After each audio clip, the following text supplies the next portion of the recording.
Bom dia, alunos do sexto! Bom dia, a gente está chegando ao final da nossa semana.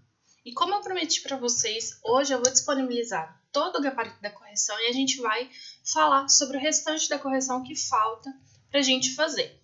Então, na revisão de ciências, eu coloquei aqui, eu abri ela, vocês podem ver, tá? A parte que a gente já fez, tudo isso aqui vai estar disponível para vocês em PDF já na sexta, para vocês poderem estudar para a semana que vem. Então, olha, na semana que vem a gente vai ter as nossas provas orais, lembrando que vocês têm até dia 15 para enviar as atividades. Então, vamos lá. A gente tinha parado, se eu não me engano, falando sobre os tecidos. Então, aqui eu terminei de preencher toda a revisão com gabarito. Aí aqui a gente tem as questões sobre tecido epitelial, relembrando quais os tipos de tecido, os seus subtipos de tecido, que são o tecido de revestimento e o epitélio de revestimento, e também o glandular, que forma as glândulas. Então, vamos lá. E tem as principais características de cada tecido, são coisas que vocês precisam saber, não só para a prova, mas porque o conteúdo ele é acumulativo, ou seja, esse conteúdo que a gente está vendo aqui vai servir de base para o restante do conteúdo que a gente vai ver durante o nosso ano letivo. Então, vamos lá. A gente estava vendo tecidos, a gente viu um pouco de sistema digestório. Vendo o sistema digestório, a gente relembrou o tecido. Por quê? Porque a gente viu órgãos, e órgãos são formados por conjuntos de tecidos especializados. Lembrem disso que eu falei, olha, órgãos são conjuntos de tecidos especializados com função específica que se organizam de determinada forma para exercer uma função. Então, assim, lembra que é uma escala de complexibilidade. Sempre a gente vai pensar que o que a gente está aprendendo agora vai servir para a gente entender o nosso conteúdo no futuro. Mas vamos voltar aqui para os tecidos. Aí tem a questão, sobre tecido epitelial, tecido de revestimento. Aí a gente tem os tipos simples e o estratificado. Relembrar o que é. O que quer dizer simples? Uma única camada. O que quer dizer estratificado? São várias camadas. Para vocês entenderem, a nossa pele, a pele da gente aqui, ela é um tecido estratificado. Ela não é só uma camada fininha, porque cada camada de tecido epitelial, vou mostrar para vocês, é como se fosse uma folha. Aí, várias camadas de tecido epitelial formam um tecido mais resistente. Pensa, é fácil você rasgar uma folha, mas é muito difícil você rasgar isso tudo aqui, ó. Então, de revestimento, ele tem proteção. Deixa eu guardar isso aqui. E vamos lá. Aí a gente tem aqui o epitélio, glandular, de Ana 19. Revisando aí o que esse epitélio é, o que ele faz, como é que ele é organizado. Ele se organiza na forma de glândulas. E por serem glândulas, elas podem armazenar, elas podem excretar alguma substância, excretar lágrimas, excretar suor. Ou elas podem produzir e mandar para fora, que é excretar. Então, elas são divididas em glândulas exócrinas, endócrinas e mistas. Bom vocês lembrar esses 3 tipos de glândula também. Vamos lá, aqui na 20 já eu passei para o tecido conjuntivo, que é o tecido que eu acho mais interessante, porque ele é o que tem mais subtipos. Basicamente, as características do tecido conjuntivo, ele tem células que estão sempre imersas em uma matriz. Que matriz é essa? É a matriz intercelular, que está entre as células. Então, o que a gente vai ver de um tecido para o outro? A gente vai ver mudança no nome das células, mas também a gente vai ver mudança nas características da matriz. Eu gosto muito de exemplificar com a matriz óssea. Porque, olha, a gente tem as células ósseas, e a matriz óssea, ela é calcificada, ela é dura, ela é o osso. Já, por exemplo, o tecido sanguíneo, a matriz dele é líquida. As células estão imersas lá e circulando no nosso corpo. Então, esses 2 tipos, o tecido cartilaginoso, o tecido ósseo, o tecido sanguíneo, são subtipos do tecido conjuntivo. São tipos diferentes, mas todos eles têm células que estão imersas em uma grande quantidade de material extracelular, que é a matriz. E essa matriz é que se diferencia de um tecido para outro, dando também as funções de um tecido. Por exemplo, o tecido ósseo, ele serve para sustentar.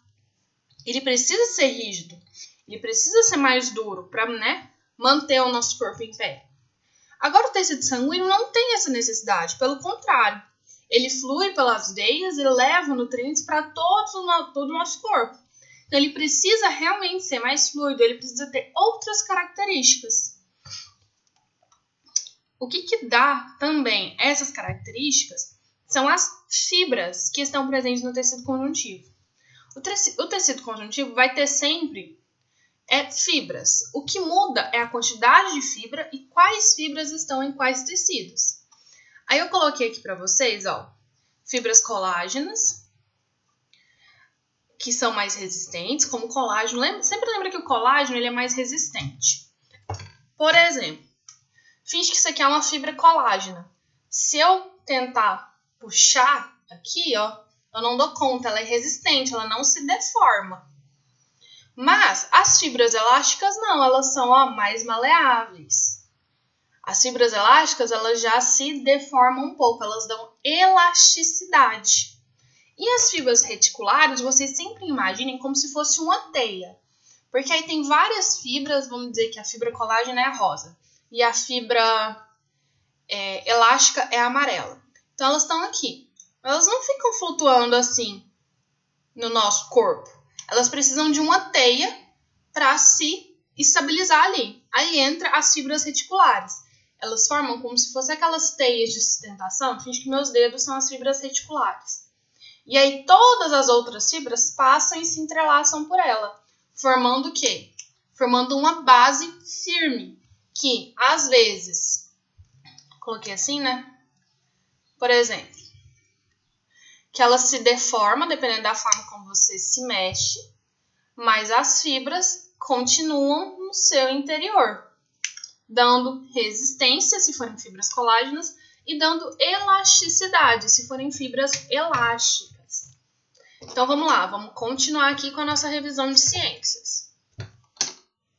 Mais pra frente, eu coloquei também sobre tecido ósseo e tecido cartilaginoso, porque tem sempre uma pequena confusão, porque eles são bem parecidos. Muda um pouco a constituição da matriz, porque a matriz do osso ela é mais resistente, é mais calcificada, enquanto o tecido cartiloso não é, ele é mais maleável, ele é mais rico em fibras elásticas e menos em fibras colágenas. Então, além disso, eu falei do tecido adiposo. O tecido adiposo é um subtipo de tecido conjuntivo que serve para armazenar gordura.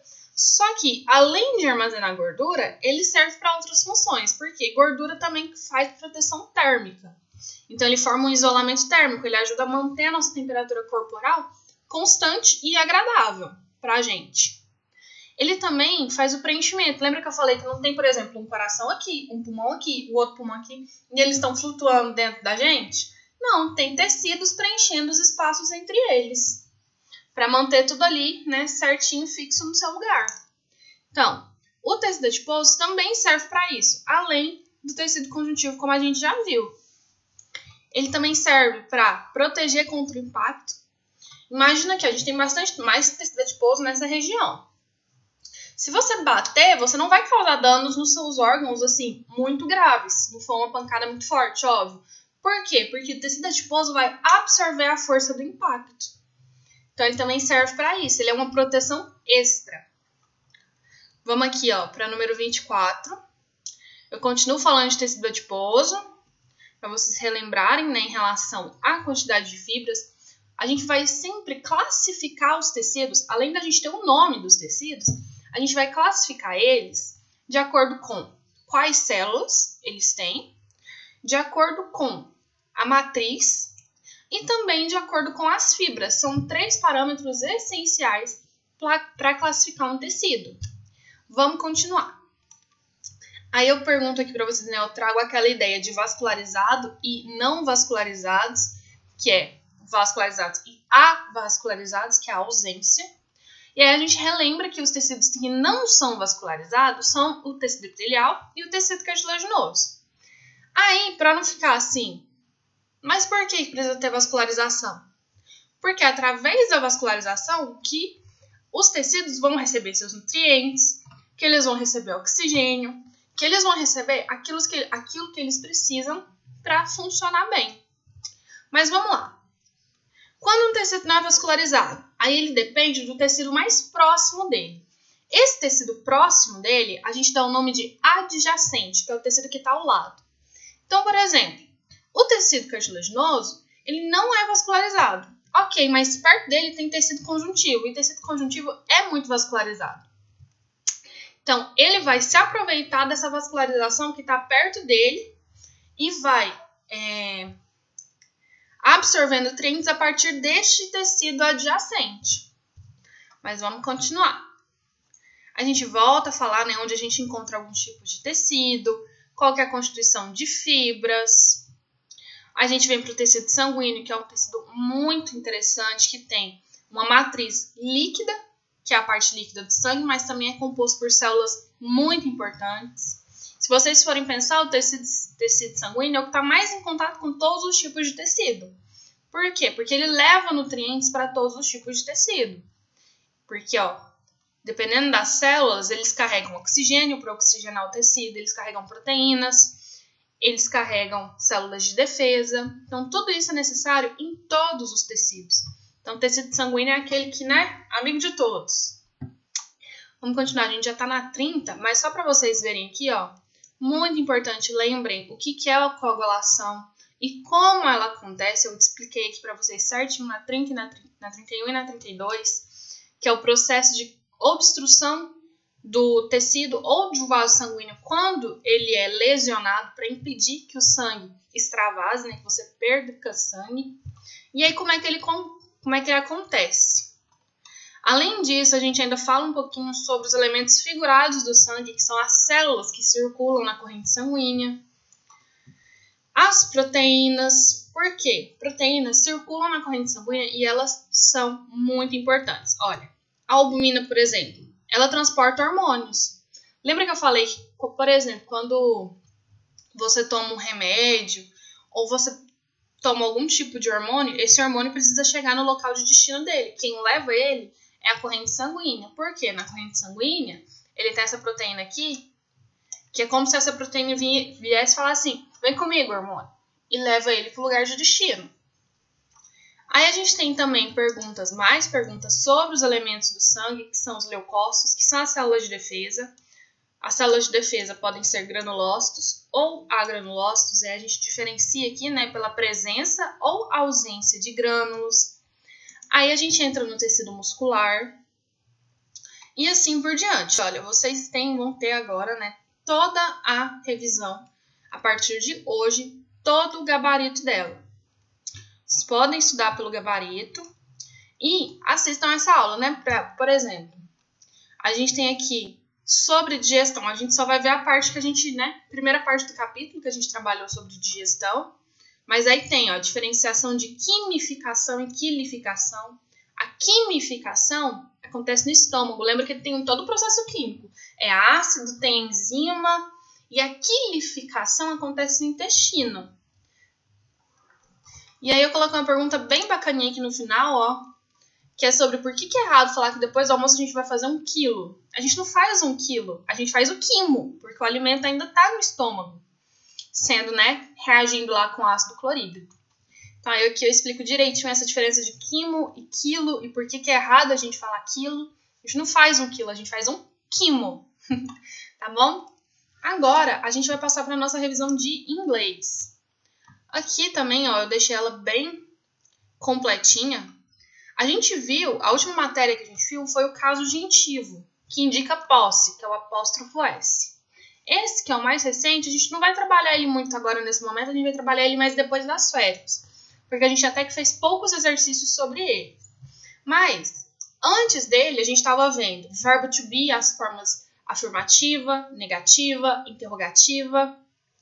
Auxiliar do verbo to be, que é o do. A gente viu também ordem de frases, como colocar as frases nas ordens, como adicionar a partícula negativadora, que é o not. Tá vendo aqui que ele pode vir they aren't, ou there isn't, que é o is mais o not, ou o are mais o not. E aqui vocês também vão receber esse gabarito, a gente tinha parado, acho que na 17. Mas eu vim aqui, ó, completei a 18 todinha, que é sobre partes da casa. E aqui tem, ó, perguntas como é que eu posso fazer na nossa prova oral, ó. Em que lugar você dorme? Em que lugar você come? Onde você brinca? Onde você corre? Geralmente no jardim, que é um garden. Então, tem a diferença de house e home. House é uma casa. Qualquer casa. Home quer dizer lar. Então, eles têm um ditado que nem toda casa é o seu lar. Ou que você pode fazer da sua casa o seu lar. Então, home é a casa, construção. House, né? Home é o que você usa para designar o seu lar. É onde, né, o coração está. Mas, aí a gente tem aqui, né, coisas bem simplesinhas, por exemplo. Onde você guarda um monte de coisa, que é o attic, que é o sótão. E aqui, de novo, a gente tem sobre eletrodomésticos, onde você guarda a sua comida. Nesse caso aqui, poderia ser o fridge ou refrigerator, que é o refrigerador, né? Geladeira. Mas fridge também é usado para geladeira. Aí tem, né, os outros eletrodomésticos, partes da casa, como bedroom, kitchen, bathroom. Lembrando, tem aquela diferençazinha crucial entre bathroom e toilet. Por exemplo, a bathroom é o seu banheiro. É onde você toma banho, é onde você, né, está confortável. Toilet é banheiro público. Geralmente é um banheiro que não tem chuveiro. Então, é como se fosse um lavabo. Toilet, que é o nosso toalete. E aí, vamos continuando aqui, né? A gente também viu nesse período nosso there is e there are, e there isn't e there aren't, que são indicadores de ali, tá ali. Por quê? There are é para indicar coisas no plural. Por exemplo, there are books, livros. Tá vendo aqui? Books, com S no final, quer dizer que é plural. There are books. Então, lá estão os livros. Ou lá tem livros. E o there is é para indicar algo, só que no singular. Então, você pode usar there is a pen. There is a big bathroom, como ele fala aqui. E aí, vocês também podem usar o there isn't, que tá aqui, e o there aren't, para indicar coisas que não estão. Então, por exemplo, there isn't a pen, que é uma caneta. There isn't a pen. Então, não tem caneta aqui, não tem caneta. Ou there aren't books. Não tem livros, aqui não tem livros. Aí a gente continua aqui, né, com o exercício de there is e there are. Lembrando, de acordo com a imagem, né, por exemplo, vários cadernos, vários livros. Aí tem aqui, ó, books, there are, que é plural. Mas só tem uma blusa, uma camiseta. Então, there is, que é singular. A t-shirt, que é uma blusa. Aí a gente tem de novo a mesma questão, só que agora em relação a itens de geladeira. E aí eu vou voltar ali em cima para a gente relembrar uma coisinha. Que é horas. A gente tem a hora normal, que é o modo como a gente fala. Por exemplo, at 6:30, que é às 6:30. Ou a gente pode falar, né, por exemplo, 15 minutes past 8. 15 minutos passou das 8. Ou a gente pode falar às 8:15. A gente tem essas duas opções de forma como a gente deseja falar alguma coisa. Outra coisa que a gente pode relembrar aqui é, ó, negativa, forma negativa. Aqui a gente tem a opção, né, de usar o you are not ou you aren't. E quando for is, he is not ou he isn't. A gente tem sempre essas duas opções. Quando a gente fala de interrogativa, o verbo to be, geralmente ele é o auxiliar, ele toma o lugar do sujeito. E se não for o verbo to be, então começa com do, que é o auxiliar que a gente viu. E a forma afirmativa ela é bem mais simples, né? Eu nem coloquei ela aqui para vocês colocarem na forma afirmativa, porque ela é a ordem normal de palavras. Sujeito, verbo, complemento. E é isso, gente. Vocês vão receber toda essa revisão aí, todo esse gabarito na sala virtual. Assistam a aula e a gente se vê, então, semana que vem na nossa prova. Até mais!